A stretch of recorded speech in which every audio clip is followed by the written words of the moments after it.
You're listening to Shoreditch Radio. ShoreditchRadio.co.uk. Greetings and welcome to Bugbear's Rock and Roll High School. Bugbear's Rock and Roll High School means beautiful women and street-smart guys who seem to know all the angles. A metaphor for the decay of contemporary culture. To exist in a society desensitized by drugs, loud music, television, crime, garbage. It's as tough and romantic as the music and films we love. Behind his black-rimmed glasses was the coiled sexual power of a jungle cat. So yes, welcome to Bugbear's Rock and Roll Film School this evening. It's celluloid over Floyd, film stock, not woodstock, plenty of cool footage amidst the frottage. A little more Hitchcock, a little less, cool blimey, the singer ain't half a cock. Yes, it's a film and pop spesh with me, Mr. Tony, the tumescent head of sixth form humour, joined today by my very special guest, our supply teacher today, specialising in film studies, Mr. Ian Neal. And coming up, one of the greatest 2 minutes in film stroke rock history. I'm a mushroom cloud layer mother lover. Ooh, Miserlou. Dick Dale, you've probably heard that before, you've probably seen it on a film. So, my guest, ce soir, as we say, when we like film noir and have spent slightly too long in the bar, is Ian Neal, film score, fixer and musical enabler extraordinaire. A publisher turned music supervisor, yeah, in the world of film. So I've been watching that, I can't remember the guy's name, The History of Film. Channel 4 documentary, History of Film. Anyway, before becoming, I'll just introduce you, Ian, if that's all right. Yeah. That's a good start. It's probably at the start of a show. Introduction is probably the way forward. Yeah. Before becoming a leading independent film music supervisor, and now I believe again head of what are you? TV, film, advertising, games, music, everything. That's Sony, games, no less. Like that, whatever. All that. Yeah. I'm sort of reading this bit now, you'll probably tell. Ian built a strong reputation through his work as head of film for Polygram Records, Warner Chappell, Blah, blah, blah. blah, blah, bloody blah, and working with artists, placing artists such as the Cardigans, Moby, Goldfrapp, Groove Armada Lamb, and many, many more in high-profile advertising campaigns, TV and film productions, and one of Ian's first big films was, of course, Lock, Stock, and Two Smoking Barrels. All right. Oh, yeah, which resulted in a double platinum soundtrack and a strong ongoing collaboration. You got a problem with that? With Brit director Guy Ritchie. Nah, mate, nah, God bless you. Jog on. Yeah. So, you've enjoyed a lot of success one way or another. Freelance music-wise and with Sony, and award-winning stuff like Control, Joe Strummer, The Future Unwritten, St. Trinian's, Crimson Wing, Rock and Roller, blah-de-blah-de-blah again. And most recent films include Coriolanus, Brighton Rock, Sex and Drugs and Rock and Roll, Nowhere Boy, and TV credits including Channel 4's Red Riding trilogy. See, I missed that one. Yeah, but, okay. Don't worry. Series 2 of Ashes to Ashes and the acclaimed internet production Svengali. So hello, Ian. Blimey. Is there any room actually to play any music now after that introduction? This is a tour show. Thank you, Tony. Don't It's a pleasure. Yeah, it's nice to see you. Yeah, okay. I can see you. You're just about. I can see your pop card, I think that's called. We go back a long way. We do. We'll talk about that later. So encapsulate, if you can, for the listener, what constitutes being a film music supervisor without going into gratuitous detail. What's your role? Essentially, my role is to oversee the music content into a feature film, and that can involve around helping find the right music, licensing the music, putting a soundtrack together, picking a composer, filling in really boring cue sheets, and doing all the kind of crap that a lawyer should really be doing. It's probably 20% of like actually listening and finding music, and the rest of it is a lot of old admin. See, the grannies could be listening. I was in with admin. Yeah, you did. Before you said. But yeah, so that's it. You know, you are in charge of making sure that all the music ends up in the film in the right manner, and you work with the director on the right manner. In the case of a Guy Ritchie film, absolutely. Yeah. So the production company or the director think we need this piece, this film, TV series, what have you, soundtracked and synchronised in a cool and apposite manner. Synchronised. Who taught you that word? I know some words. I know some words, Ian.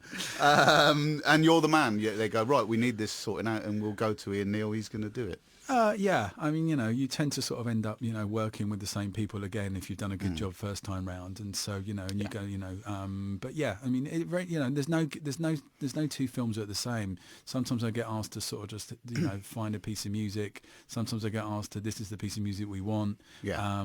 So as I said, your job is sometimes creative, sometimes it's administrative, but at the end of the day, you are the man to kind of make sure that when that film turns up on the cinema, that you've put it all together. Yeah, because it is one of those elements of film production probably that people take a little bit for granted, isn't it? A lot of thought and work has to go into.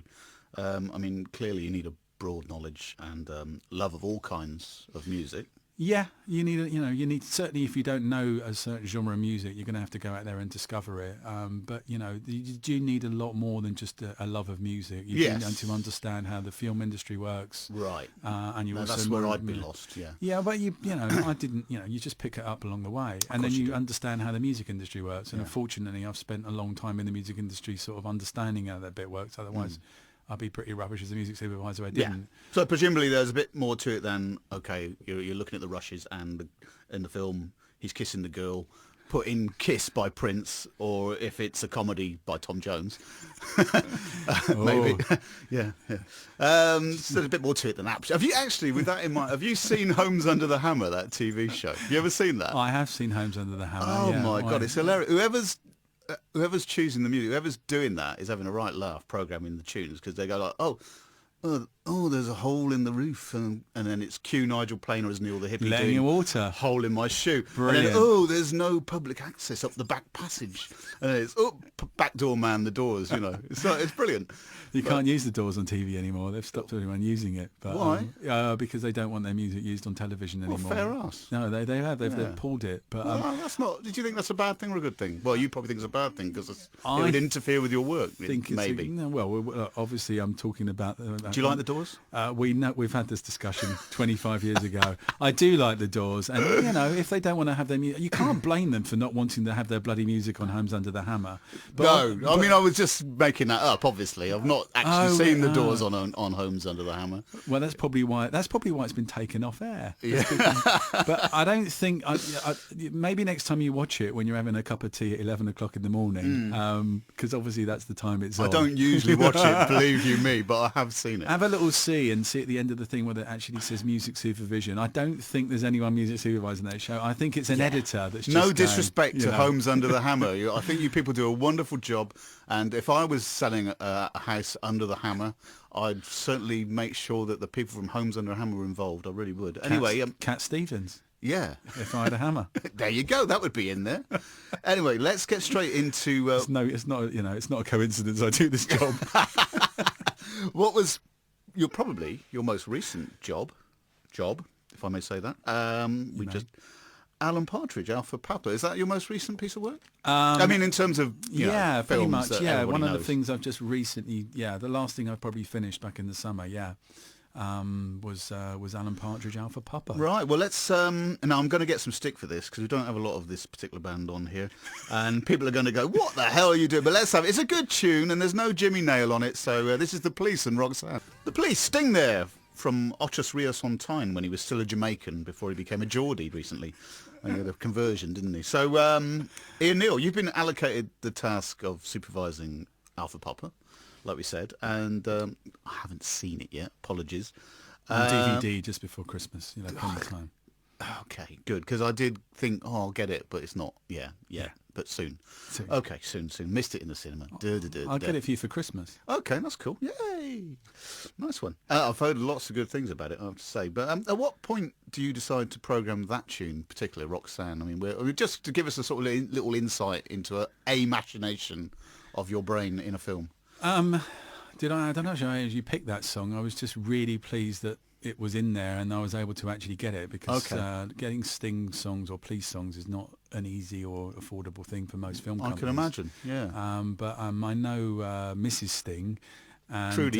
Yeah. You know her? Well, yeah. Oh, okay. Because she did Lock, Stock and Two Smoking Barrels. Right. And so Right. I was able to put a call in and say I need a bit of a favour here, and it would be really lovely if we could use this track. But I mean, Partridge was a kind of combination of a lot of people, you know, including Steve Coogan, including the director, including the writers, Amanda Annucci, me, the producer. Everyone had a little kind of go at that because, you know, it's rich in musical vein, and there's many songs, and we probably ended up with, you know, I probably dropped about 300 songs into the kind of, you know, the Partridge pot, so to speak. Partridge Pot. Yeah. So what else have we got on that soundtrack then that I can look forward to, having not seen it yet? They've got a bit of the Climax Blues Band. You've got to get it right, which is an old tune I've been trying to place a few times. You've got a bit of Rhinestone Cowboy by Glenn Campbell. Ooh, nice. Always on My Mind by Willie Nelson. Like that. And there's a Sparks track in there, Number One in Heaven.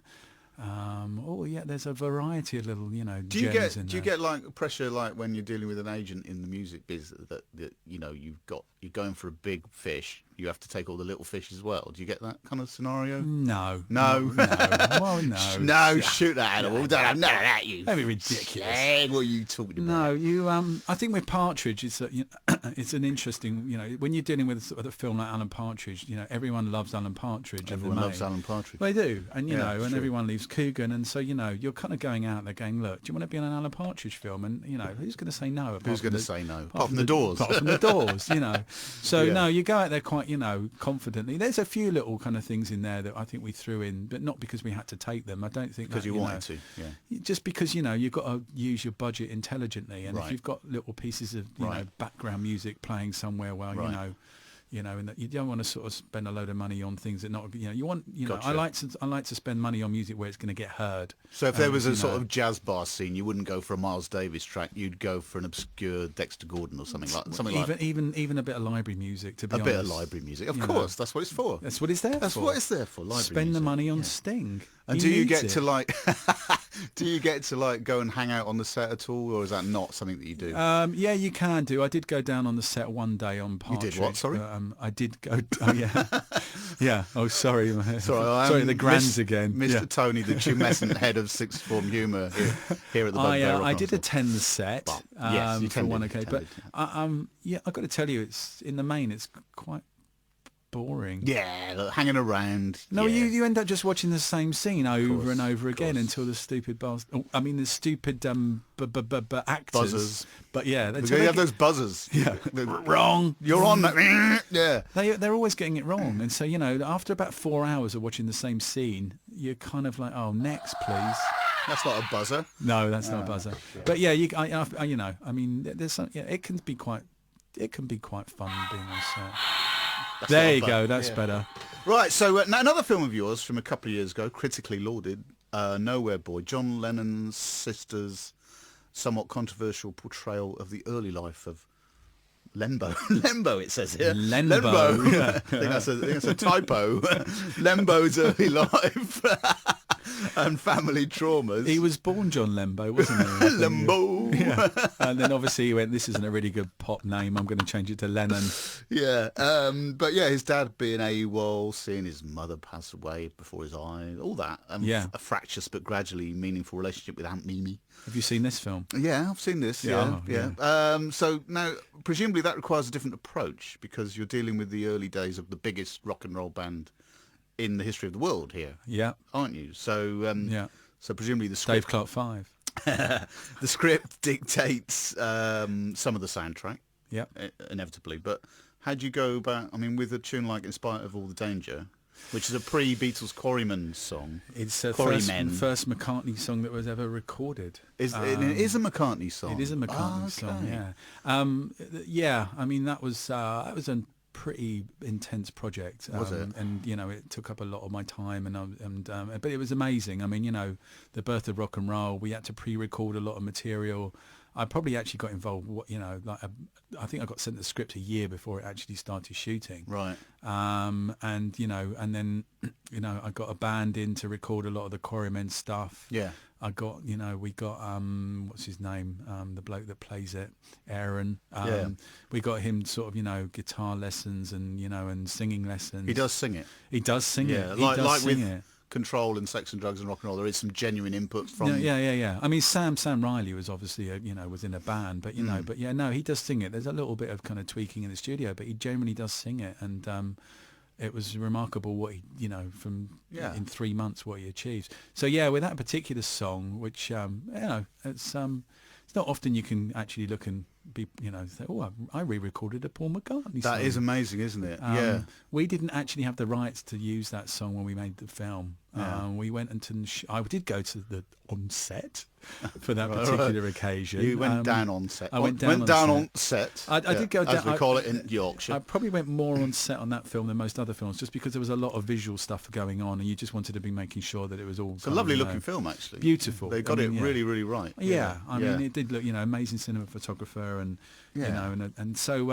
we shot that scene, and then I had to we knew we were never going to get that song until we showed it to the McCartney's publisher and obviously McCartney. So we shot it, and then we just hoped that it would be approved. But when you saw it and what Aaron did and how the song came out, I kind of felt pretty confident that he would actually approve it. And then Macca loved it. And then when he did, it was like, yeah, we could keep it in the film now. Wow, yeah. Because it would have, the scene would have had to have been cut had he not given us approval. Because it exists as a scratchy acetate. In spite of all the danger. So but we had to get his publishing rights. Yeah, we're going to hear it in spite of all the danger.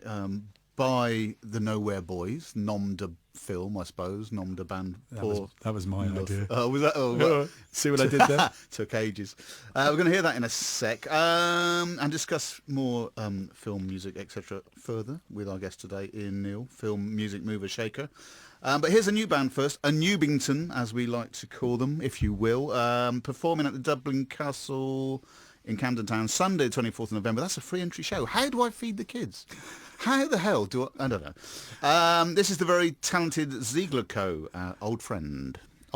So, performed by the Nowhere Boys, as christened by Ian Neal, my guest today, the fictionally fashioned early Beatles in Nowhere Boy. Aaron Johnson played the part of Lennon, smoulderingly, Macca-twattingly well.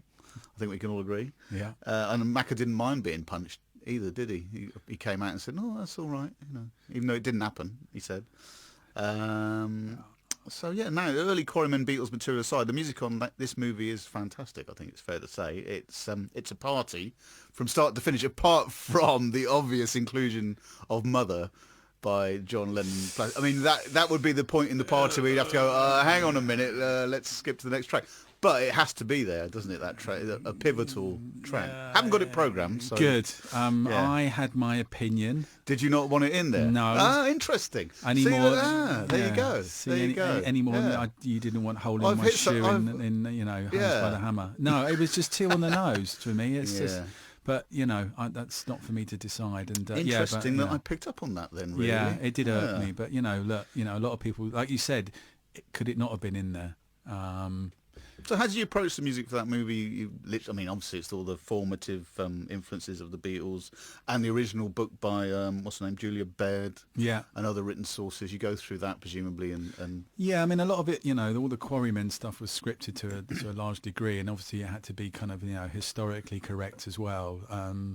And there was a couple of pieces of music in there that we liked to have had, but we had to replace them, and so I then would, look through the internet and find, the Quarrymen set lists, which you could actually find. And then, there was one song in there by some bloke called Chuck Berry. I don't know if you've heard of him. And unfortunately, he wasn't willing to give us a piece of music that we wanted for the price we wanted to pay. So we had to take that out. And you had to chuck it out. We had to chuck it out. And then that was very annoying. Here we go. We need a little drum kit in here now, don't we? Another martini. This is so slick.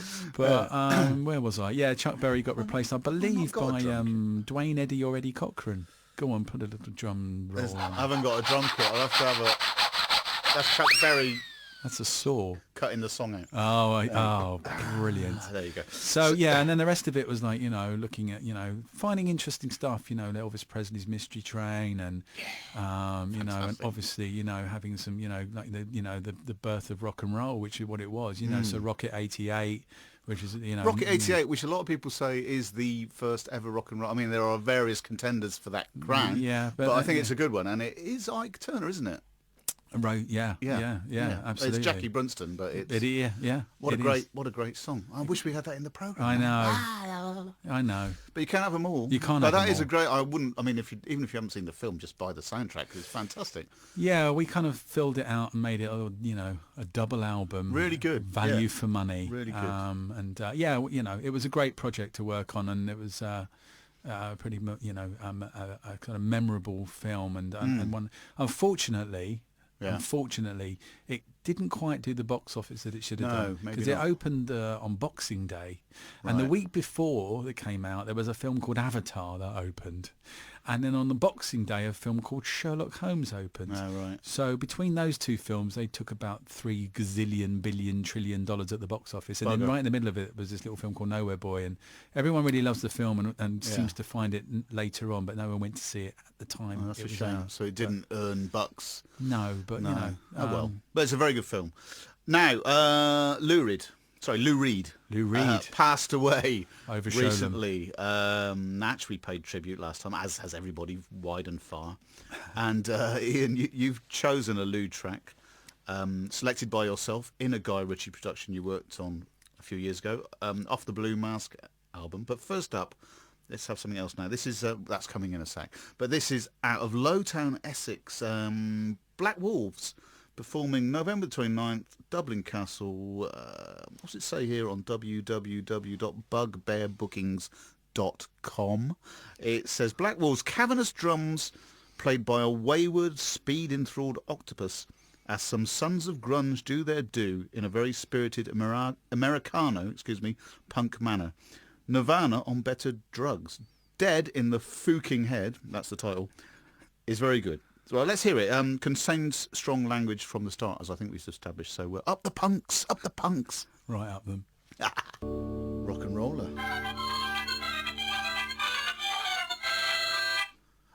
Rock and roller, Lou Reed, The Gun. And before that, playing in the Dublin Castle soon, Black Wolves and Deadhead. But rock and roller, Ian, my guest today, Ian Neal, Sony Music, blah.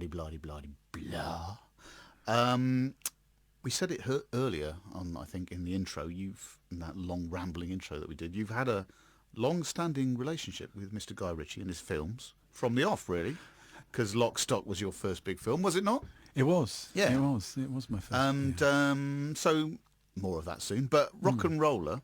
Yeah. Haven't seen this, as I confessed to you before we came in the studio. I'll send you that as well for Christmas. I've got loads of them, mate. It's a gritty. They're only worth 20p on Zappa, so I might as well give them to you. All right, okay. It's a gritty but comedic examination of cross-cultural crime in contemporary London. That's what I've sort of précédé from what I can gather. Yeah. So tell us about the film. It's exactly what you just said it was. Is it? Yeah, Is it? it's a bit like that. Okay. It was, when did we do that? We made it about 4 or 5 years ago, I guess. Yeah. Just before we did Sherlock. And yeah, I mean, it's definitely in the vein of Lock, Stock and Snatch, but it definitely felt a little bit more kind of mature. And it was sort of, and it was the last of those kind of films that I think of, the gangster films that were really good. Really good cast. Amazing cast, actually. And a great opportunity to work with Guy again, and put some really great music in there. And I did, just selected a lot of the music on that. There was nothing kind of temped up. And I think with that particular scene, though you haven't seen the movie, Johnny Quid, who plays the rock and roller in it, is having a bit of a trippy moment, let's say. Has he taken the wrong glass of orange squash? Yes, he took the wrong glass of orange squash with the wrong mushroom, and he has a bit of a trip. And so, it was obvious to try and use something a little bit, but I don't like to do the obvious things, and with Guy, we've kind of used some sort of, we've used some Iggy Pop in the past, and we've used some Strang. We've used a lot of great artists, but you don't just want to go with the obvious all the time. And so we had a little conversation about Lou Reed at the time. He went, I like Lou Reed, and you're not going to just put Walk on the Wild Side on there. It would just be, So I had a little route around and called up his publisher and said, look, can we find, we had a little dig around and And I played a bunch of things, and I remember the gun, and I was like, oh, actually. And then I played it to Guy, went, yeah. Moody and then, track, and then the editor kind of put it together, and and it's quite an iconic. So it's not like scene. a Holmes Under the Hammer scenario where there's a gun. Well, he has got a gun. He's got a gun, but that wasn't the main reason for using it. It's a very moody song, isn't it? Psychologically quite unhinged little number. That it's a trippy, it's a trippy song. It's a thoughtful song. Yeah, a thoughtful song. Yeah, and another ripper of a soundtrack album. I think it's fair to say. You wouldn't go wrong getting this album either, irrespective of your wishes vis-a-vis the film. So there's all sorts on there, from the Sonics to Wanda Jackson to The Beat, Mirror in the Bathroom. You can't go wrong with that. Can't go wrong with a bit of Beat. See, I've got to see the film now because I'm very curious as to where Mirror in the Bathroom... Oh, I won't spoil it. No, for don't. you. I'll look forward to my Christmas Day. Christmas Day, I'll be there. Kim Fowley, let's not forget Kim Fowley and The Trip. That's another great piece of music as well. Yeah. Is that on there? Yeah. Oh, right. Okay. It's one of my favourites. I got to say, it's one of my favourite soundtracks. I really genuinely, I had a lot of opportunity to put a lot of, the Hives are on there. But there's lots of other bits and bobs that you wouldn't normally expect. Right. Well, I look forward to seeing it greatly when I open my when I get into my stocking. Yeah. When I peel open my Christmas stocking, I'd be most pleased. Thank you. Now the remake of Brighton Rock, loosely based on the Graham Greene novel. Well, duh. But what's in it? Rowan Joffe's. Rowan, how do you say his name? You got it. Rowan Joffe's.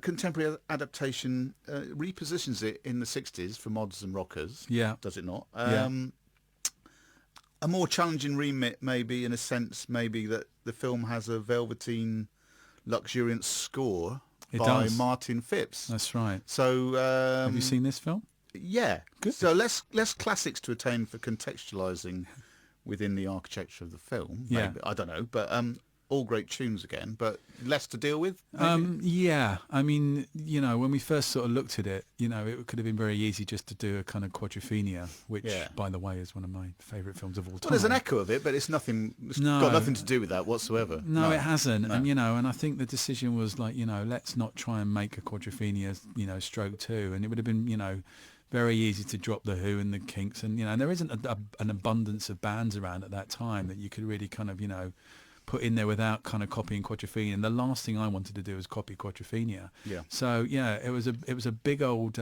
score by Martin Phipps, and it sort of made sense. But what we did want to do is we wanted to put a song on the end of the film. And we wanted to put something on that was not necessarily of the period. And this is how our next...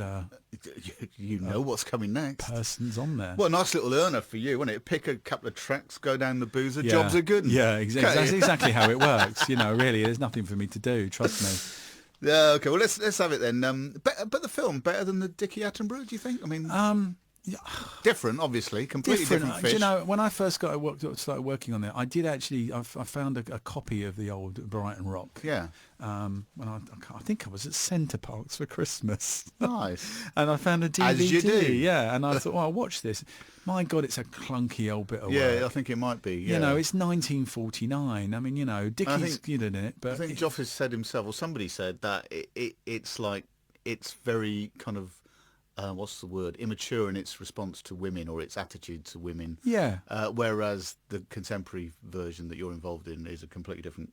But it's just not. It's not a particularly brilliantly made movie from 1949. Right. Obviously the story's great, and we all know the book. Yes. But I liked the film, and I will stand by the film. And Sam Riley's proper film noir. Perhaps, yeah, played a good sort of played a good role, and there was some, Andy Serkis was in it, and indeed, very good. Helen Mirren was in it, and John Hurt was in it. Very good, very good, very, very, very good. Let's have Mr. Richard Hawley right now. Well, there you go. That beautiful piece, it's still going on, was from Crimson Wing. Oh. Arrival of the Birds, Cinematic Orchestra. Now that's a marvellous piece of movie making, and in contrast to Rock and Roller or even Brighton Rock, a wonderful story of them. They're pink birds, them flamingo thingamies, and I do love a flamingo, I must say. Do you? I do. Yeah. How do you like them? Well done. But from pinky to pink birds, it all does make a sort of, yeah.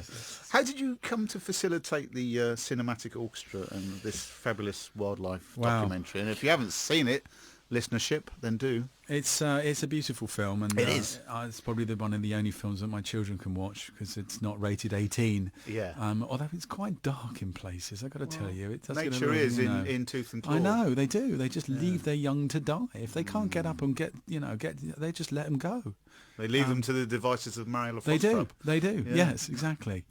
Well, God, how did we get to the? We went through a lot of. I was on that film pretty much for 3 years, from the beginning of concept to the finish, and we started with one route, and we went down a route of one artist, and that didn't work out, and then we talked about other people, and then we the producer was very keen on getting a recording artist to make the score, not a traditional score composer.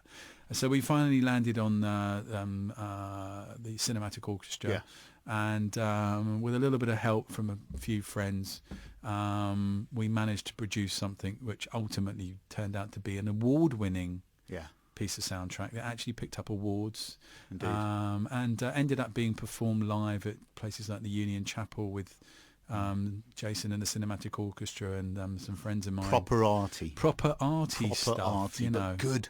Yeah. But I it was a painful old little 3 years. Believe it or not, it wasn't. Believe it or not, there was a lot of stuff that that I had to get. I imagine the lifespan of a flamingo is probably about 3 years. No, it's probably a bit longer than that. Isn't it? I didn't actually pick that up in the film. I should have been taking more attention, paying more attention. But it's beautiful. It is, and beauty, I think, is all too rarely expressed or celebrated these days. That's the zeitgeist, sadly. But pretentious moi alert, I paused the DVD and the birds crossing the skyline looked for all the world like Sanskrit or Hebrew or something writing in the sky. Yeah. So I had a bit of a sort of epiphany there. Did you? I did, and there are more epiphanies coming up, kids, so stay tuned. And did you actually translate what was written in the sky? No, I'd had a drink, so I couldn't work it out, mate. I don't think it's a coincidence. I actually think that they probably deliberately did that. Yeah. Okay. Well, this is good filmmaking then, isn't it? Yeah. Yes. Yeah. Teach yourself Arabic. So here's a link. This fella liked to drink. Why did I say? I don't understand that. I wrote that in my notes, but it makes no sense whatsoever. Keep going and I'll tell you if it makes sense. Okay. And actually, he was kind of beautiful too. I'm talking about Ian Dury. Oh. This fella liked to drink. Anyway, whatever. So let's have Hit Me With Your Rhythm Stick by Andy Serkis. Oh, never let the truth get in the way of a good story. A story is something that makes us feel better than ourselves. And that's a quote from the film. Indeed. Ian Dury, and probably something he actually said, but I'm not sure. The dichotomy of the dark heart of rock and roll and the entertainment or credo of the movie biz maybe are kind of like things that perhaps don't always match. Yeah. So what are you saying here? What I'm saying is that I do sometimes struggle with biopics. Yeah. A little bit. Yeah. That I find it's like an entertainment, and I don't know. I'm more. We'll get into this later because I'm more into the sort of docu-pic. Oh yeah, absolutely. Personally, yeah. But don't get me wrong. This is a highly enjoyable film. Not as good as Control. No. Both very good, but I think Control has got. Now I've watched Control twice.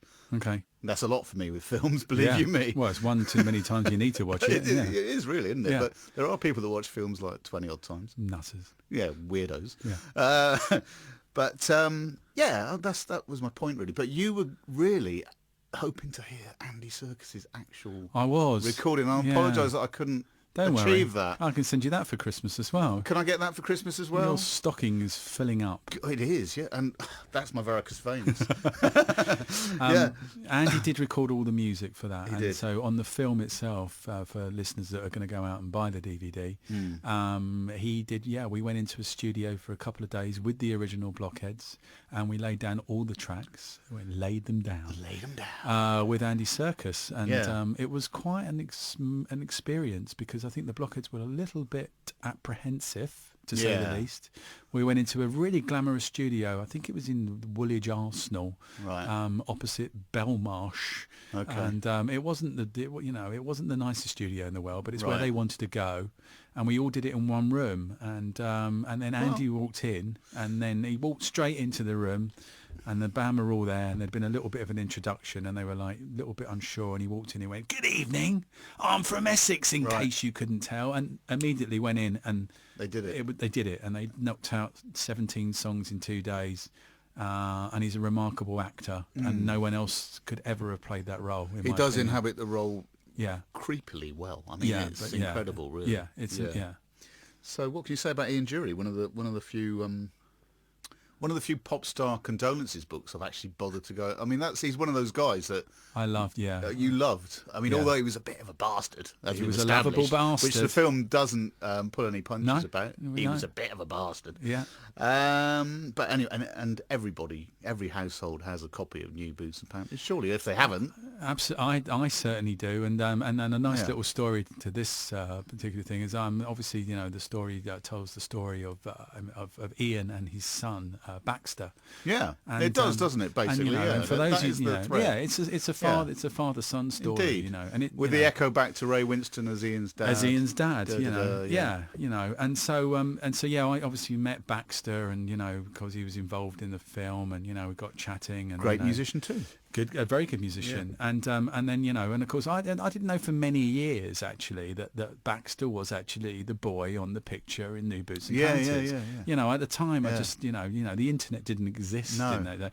And so I found out subsequently some years afterwards, and we were having a little moment on set. I was down on set for that one quite a lot actually, because I did actually executive produce that film, and I had the carte blanche to go and spend as much time on set as I wanted, so I did.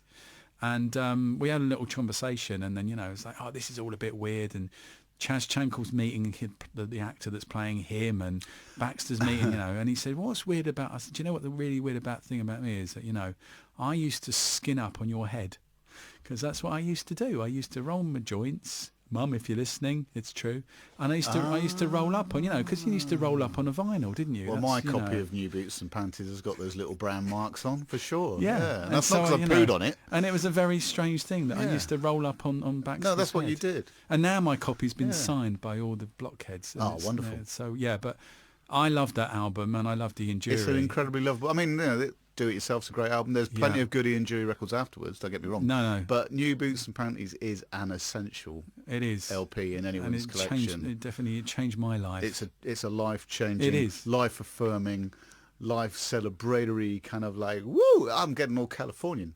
Yeah, I mean, but in a kind of Essex way. Yeah. Via Wiltshire. All right. Yeah. And it was nice of Professor Brian Cox to play Chaz Jankel, I thought. Very good. He does look a little bit like that. Yeah, there was one bit where he had a hat on. I was like, bloody hell! But anyway, he's a very good-looking boy, Tom Hughes. Very good-looking boy. Yeah. Here's a newbie booby doobie now. We're off the films for a little second here. Okay. If you just tolerate this for a second, Ian, we're just going to go off piste a little bit while I play a band called Tree of Wolves from South Wales. Excellent stuff. Just recorded their LP with Gorky's producer John Lawrence, and it's very good, upbeat summery tunes, psychedelic undertow, and they're playing with Joy Division. How can that be? Well, kind of. November the 16th, Saturday night, in the Dublin Castle again. What do you know? This band, Tree of Wolves, will be performing with Joy Division in inverted commas. Anyway, this is Eyes Wide Open. So yes, a band called Unknown Pleasures. See what they did, see what they done did. We'll be headlining the Dublin Castle on the 16th of November with Tree of Wolves, who you heard before, and Tarsiers and Tennerpenny in support. All really good bands. I wish I had time to play all of them, but I don't. But there's the real deal, Atmosphere, as chosen by my guest today, Mr. Ian Neal, music supervisor in the world of film and TV and beyond, of which more soon. Chosen today in the light of the movie Control, which of course you worked upon, and Joy Division. Still a big thing in my life all these years later, I think it's fair to say. The clip from Something Else in 1979, the bit where they do Transmission and they do She Lost Control. Yeah. I think for me, they're still the best clips of any band doing anything ever. For me, I mean, the old jolt up the spine, the tingles, So how did you feel when there was a film being made? Did you go, oh my God? I was a little bit, a bit like that, a little bit worried. And I think I did say to you afterwards, I wasn't too sure about it. But again, watching it again, it's very well done. It's beautifully done. It's beautifully done. I mean, they got the right guy to do it. Absolutely. Yeah. No doubt about that. Yeah. So yeah, were they one of your favourite bands way back when? I wouldn't say they were necessarily one of my favourite bands. I am, contrary to popular belief, I am actually old enough to have actually seen them play once, supporting the Buzzcocks. Yeah. I missed that gig. Yeah. I think. My mate's Mini Cooper broke down. Couldn't. Did That's really? very. Yeah, that's Is that very true? That's Oh, true. what a Yeah, shame. we were in Wiltshire. We were going to Bristol. Trinity Hall was the venue. Right. Couldn't get there. His Mini Cooper. I was broke down. there in my green Mac, go. and with my hair stacked high, which Post-punk, obviously for listeners now will find that hard to actually believe. But I mean, I think I sort of probably felt, I definitely was much more of a New Order fan, Right. Ultimately. But there's no question that that the Joy Division, was again a very seminal band, and.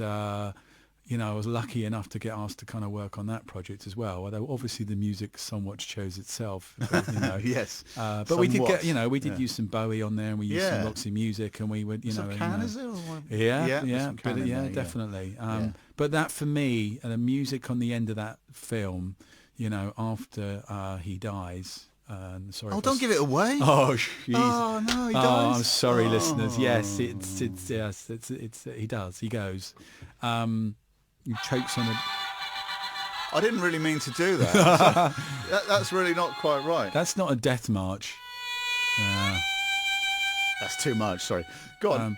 But that whole scene afterwards, and then we kind of crack into atmosphere, and then this sort of That's marvellous. the smoke rises, and Anton holds this shot for way too long that you would normally get away with. But it's real kind of kitchen sink film noir, movie making, and it's amazing, and I love that film, and I think Sam Riley, again, not sure who else could have kind of quite played it as well as he did. Yeah. So establishing that they were a major thing for me. So I'm going to, not something I do often. We had Sting, now we're having Bono. No, I'm not going to play a U2 track, don't worry. Oh God. But Bono did say this about listening to Joy Division was like having an electric pylon shoved up your arse. In a good way, apparently. So what is like having an electric? What bands for you? I mean, seeing as you're a music supervisor, etc. Obviously, you're a music enthusiast. Which bands? I mean, what say your two favourite artists of all time? I think I know what the answer is. Which are the ones that put an electric pylon up your arse? You say that, that's like a good thing. I mean, electric, Well, it's that you can't move, that when you listen to their music, you are transfixed, I suppose. Oh, I see. Because, listening to U2 would also send that an electric would be, pylon up my arse, but not in the right like way. A pain in the arse. It would. Well, it wouldn't surprise you if I said the word The Smiths. No, I'm not surprised. Not playing any, but yeah, go on. No, we're not playing any. Although I think I've definitely put a bit of music in a couple of in some features in the past. Yeah. And I guess. Well, I was expecting. I'm going to probably say Prince. I was expecting that particular Purple Rain, King, Prince. Yeah. Yeah. I know, because this is a little secret time. We actually know each other from a previous lifetime. I think we've indicated this already. The 1980s was that previous life. We won't go into the sordid details. Mid to late 80s. Yeah, Come on, but we did have a USA road trip. That could be a good film, actually. No. Not enough sex. no, not enough money either. Not enough money. That was the month, as I remember it. Yeah, no rock and roll. Nothing. That was the month that Californians were into shagging Australians, not English people. Because Crocodile Dundee was out. And we tried our best accent. And Prince Andrew was big, but not us. Yeah. No, well, was he big? Well, downstairs apparently. This be Snack Family. First you heard the marvellous booming Saxon drums and rock and roll guitars sound of Snack Family. Dublin Castle. November the 30th. Lupine Kiss is that. Available on Bandcamp, so go on there and buy it, why don't you? Good tune and great band. And then it was Elvis. Elvis were king, weren't he? He were king, Elvis. And Joe Strummer were king as well to many of us, I think, to a lot of people of a certain age. Mm-hmm. And see, this is more my bag in terms of eulogising musical heroes. This docu-pic, I suppose. Is it called a docu-pic? No, it's called a documentary. Strange as that may seem, it's called a documentary. It's documentary. Yeah, it's a music documentary. Wow. But you can call it, it's Can I your call show, it you can call it whatever you want. Docu-pick. It's a docu-pick. It's yeah. like us going to the NHS trying to find someone to treat your fucking pot. Oh, I've said the F Oh, word. look, I've done see, it now. don't edit, cut. But it is late in the show. I didn't say it. This is the longest I've ever gone without swearing. Oh, put one of those over that F. Anyway, right, as long as you ever gone without swearing. Yeah, absolutely. Fuck me. So, what are we talking about? Yeah, Joe Strummer. Yeah, fabulously well done by Julian Temple, this film, isn't it? And it's set out the kind of stall for lots of others that have followed, some by Julian Temple. Yeah. Recently had Fred Burns in here, Captain Sensible's son, who's done the Johnny Moped Oh, yeah. docu-pick, Which is very much in the Julian Temple style. Yeah. Said. Very good, very good. Cool. Essential viewing. The Future is Unwritten is the film in question. Even if you're not the biggest Clash fan, I would say. Don't think it matters. It doesn't matter. It's all sort of expressed in this film through the prism of fire, isn't it? The fire is a constant theme. It is. The flames of Strummer's beloved campfire get-togethers that Yeah. he was big on. And He was. lots of Strummer anecdotes out there. Would you have one? I mean, Crawfish, by the way, by Elvis Presley, is in that film. It is which in that you film. programmed in that film. And, Well, what else yeah, is in there? Well, lots of music. Is there lots of music? There's lots That's of handy. music. What with you being a music supervisor? There's about 83 pieces of music in there, actually. It's Jesus. I actually, I refer to that film as What I Did Last Strummer. Because it was over a summer. I nearly did a Jimmy, what's his name? What his name? Jimmy Tarbuck? No, the other one. Jimmy Brabham? Jimmy, I don't know. Jimmy Carr. I nearly did a Jimmy Carr. Jimmy laugh Carr. then. Jimmy Riddle. Sorry, yeah, go on. Yeah, it was the summer of '69. No, it was the summer of, I think, I don't know, 2006 or 7, and it did take over my summer. With a lot of music, and we trawled through all the kind of London Calling stuff and found all the music that was, and all that old footage that had been unearthed somewhere. I mean, there was an archivist that I work with who dug that up. See, it's not just you that can do these parts. Archivist. So we worked in conjunction, and obviously, but yeah, there's a lot of music in there, and there's a lot of, it's not just Joe Strummer, and there's a tons, there's a beautiful song in there that the Bee Gees wrote, which Nina Simone recorded, called "To Love Somebody." Oh yeah. Which I could have chosen that, but I didn't know that Elvis Presley song. You see, Great song. and it's a great song. Yeah. And do you know what I did? What? I then put it in Rock and Roller. Oh, is it in Rock and Roll as well? Is so, it? yeah, I don't remember that. It's the I scene haven't when seen Rock and Roll, that's why I don't remember it. Oh well, Christmas. At Christmas, I'll remember it. There's a little scene, Yeah. and because I knew it from that, I thought, I can put it in this movie, and it's I mean, it's not like any old. Again, It's an unusual Elvis tune. It's a very unusual, very Louisiana sort of swampy, and and it doesn't sound like It's not and have you seen the clip from the film where it's quite a moving. It's a very moving vignette, isn't it? There's a lot of moving stuff in there. There's the whole bit when his brother kind of commits suicide, and there's a Tim Hardin track in there, and we were blessed, and we managed to. I managed to help Julian kind of get a lot of great music in there. Yeah. Elvis Presley's in there, the Rolling Stones are in there, the Sex Pistols Big in names, there, and that's sometimes that's the benefit of doing docu-picks, is that you can docu-pick. They're treated slightly differently from films, and you can kind of get a lot of good deals done. And I mean, I remember watching the 4-hour version of that movie when Julian first cut it, and we were all down in Somerset, and you just sat and watched all 4 hours, and it was like, wow, what are you going to take out? Yeah. But miraculously he took 2 hours of it, and it still ended up. But I mean, just so many great. Essential viewing. I'd like to add this right now. If this is a Joe Strummer quote, if I had £5 million, I'd start a radio station because something needs to be done. It would be nice to turn on the radio and hear something that didn't make you feel like smashing up the kitchen and strangling the cat. So who's in? 5 million's all we need, apparently. Is that it? That's what he says, £5 million. Yeah, he probably had somewhere approaching that. Well, the rumour is he won the lottery at the weekend, so I guess we can just... let's start now. Okay, Ian, so let's get to the source now. Let's get to the inevitable Lock, Stock. And that's a stupendous compilation, isn't it? The Lock, Stock soundtrack. Makes a great listen. But I've got to say this. In the course of my weekend DJing duties around about, 15 years ago that came out? Yeah, I would have 98. been cursing you on a regular basis because, I don't know, I'd bang on Police and Thieves, say, Yeah. Junior Mervyn, and then, or I Want to Be Your Dog by the Stooges, say, Yeah. depending on what kind of evening it was. Yeah. And then these wide-eyed mockneys would all come up and go, yeah, mate, yeah, more Lockstock, mate, more Lockstock, yeah, give us more Lockstock. And I think, what the hell are you on about, you cove? That's off my original 7-inch. How dare you? Lockstock indeed. Lockstock will be gone with you. It was off my original 12-inch, I think you'll find. But anyway. Okay, all right, yeah. Saucy. Oh, gosh. And what's your point? I don't know. It's a good soundtrack. It's a good soundtrack. I mean, it's sort of like, again, it's, I don't want to be rude about it, but it's like a jukebox OST rather than a, because it's all tunes that you can pick out and kind of put in there rather than working with, say... I didn't know what I was doing then, so... That was your first real... Yeah, was that your first proper? No, I did one film prior to that when I was working for I was working for a record label at the time. I did Lock Stock. Yeah. I did a film called Up and Under. Which was a John Godber film about rugby, basically. It was a comedy with Neil Morrissey and Samantha Janus. And the only thing I can remember about it is... Janus. You say Janus, I say Janus. Well, Janus. Well, Janus. Yeah. Let's call the whole thing buggery. Well, you saw. Rewind. The highlight of the film for me is that you saw what's her name, Simon? No, we saw Samantha. Supersonic Psy. We didn't see her Janus, but you did see her breasts.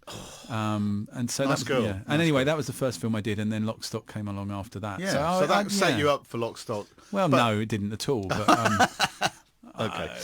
It was just one of those fortuitous sort of moments. Somebody had just done that film called Train Spotting, and some other record label had put it out, and everyone was like, "We want one of them." And set the stall out. And then I just happened to kind of, find this film, and then found a man that had a plan. Guy Ritchie chose you, and so what was it like that you were in The Boozer?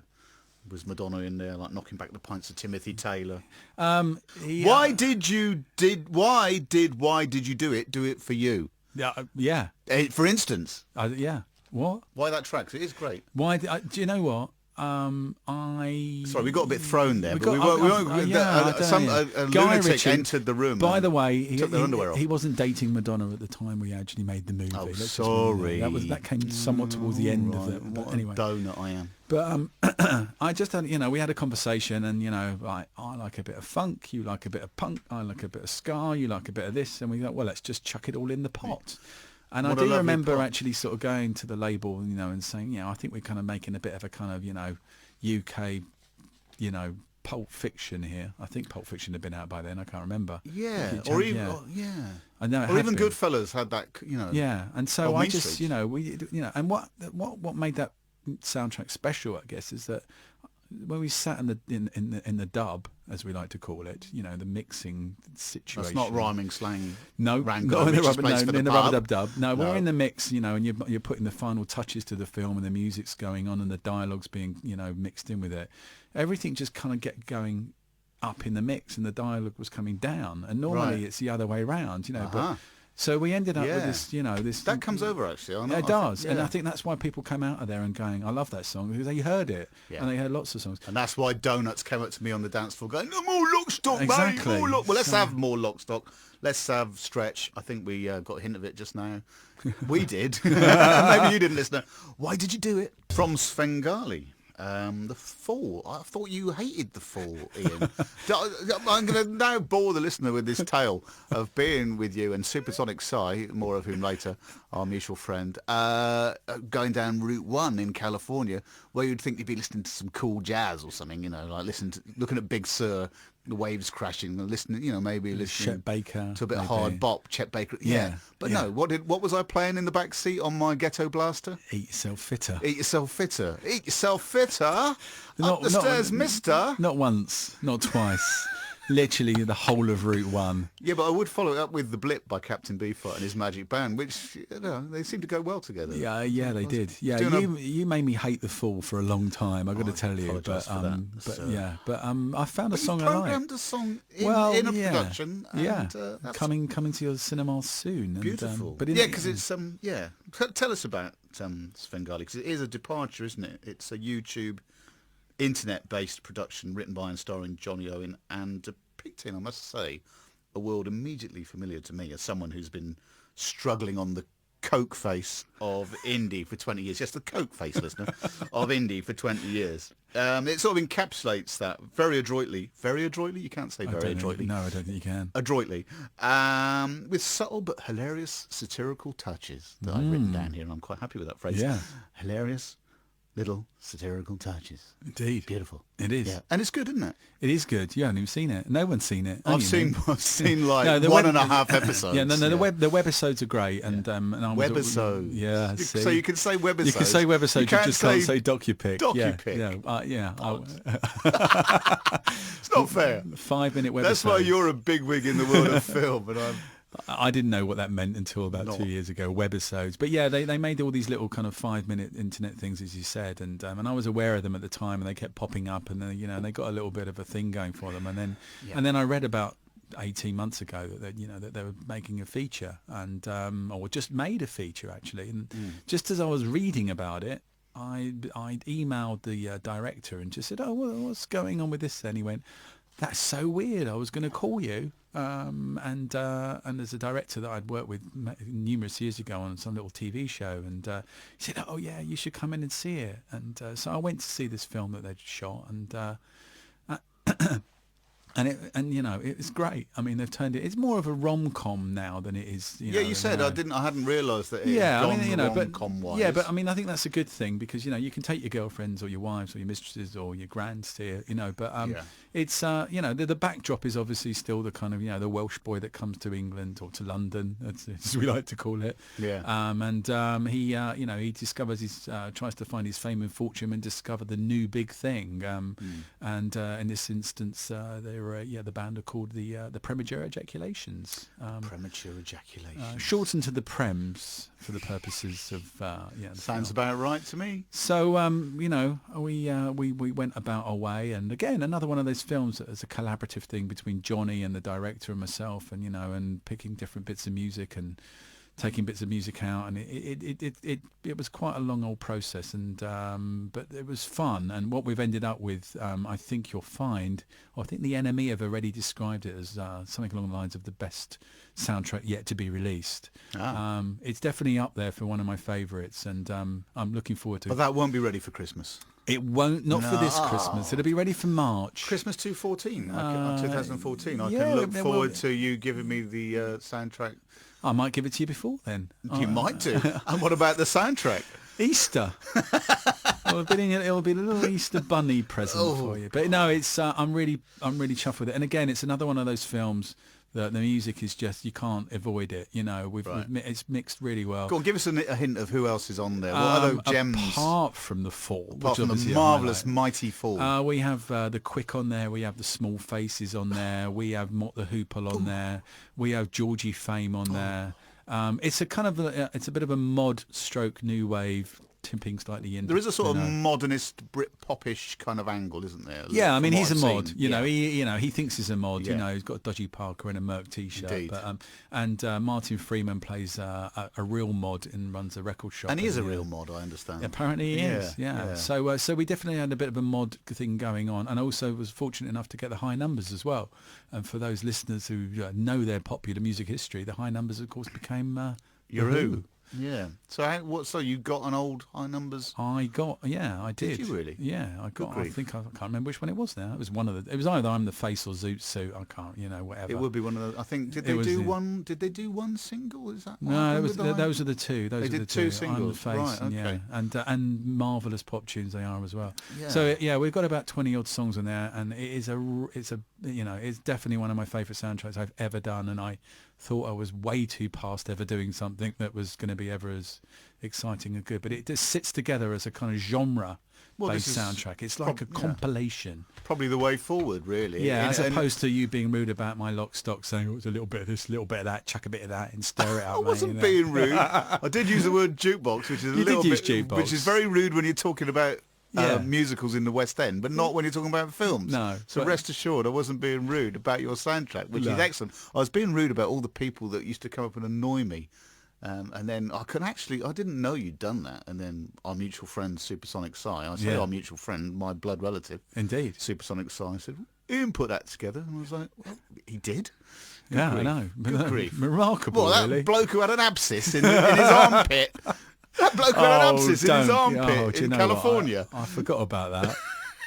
Yeah. Anyway, let's not get too chummy here. Oh, that was horrible. That was horrible. God, that cost me a fortune. I think didn't I it? did a runner without. I don't think I actually paid the full Did you not medical pay bill. for the abscess? No. Yeah. Abscess makes the heart grow Okay, fonder. yeah. Sorry. Right. So Svengali, how do we access what? it? Is it going to be... It's Yes. going to be... So you've already covered that, actually. It's not available at the moment? It's not out yet. Right, It's coming out hopefully sometime in March. To be March. You confirmed. did say that. I beg my pudding. At all good local cinemas. The soundtrack Yes. will be available around the same time. And if you can't get to the cinema, which I know a lot of people find it a bit of a difficulty these days, you can go and get it on DVD. Okay, great. I'm getting it on DVD. I'm getting it. So here's something new. This is called Chonjin Backup. It's by Test Tone Generators, the work of one Simon Doling, lovely bloke, the brawn and brains behind this funky fuka, and playing the Dublin Castle on the 19th of November. So come and see him, stroke that. Test Tone Generators, Chonjin Backup.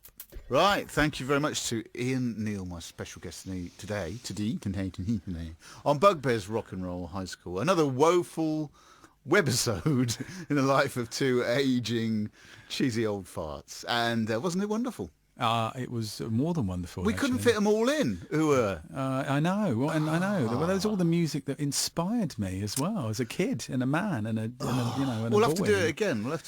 Yeah, I'd love to. Well, loads and loads of tunes we couldn't get in, but we are going to finish on... Now, what did this mean to you, Ian? Jockey full of Bourbon, from Down by Law, of course, Tom Waits. Enthuse about that for our parting shot, if you Tom will. Waits, admittedly I'd picked Prince and the Smiths, but Tom Waits is not far off that top 3 or 5 for sure. And I didn't like him at first. I think I was a bit of a fool moment when my flatmate used to play swordfish and trombones, and I just thought it was one big cacophony of sound. Yeah. And I went, what is this rubbish? Get it off. And then I went to see this film called One from the Heart, which Wonderful film. Really yeah. good film, actually. Sunk Francis Ford Coppola's company Zoetrope at the time. Yeah. But and there it was this music from this guy called Tom Waits and Crystal Gale, and I thought, hang on a minute, this bloke's got a really good voice. I've obviously been wrongly introduced to his works. And then subsequently there's just but Down by Law is just one of my all-time favorite films.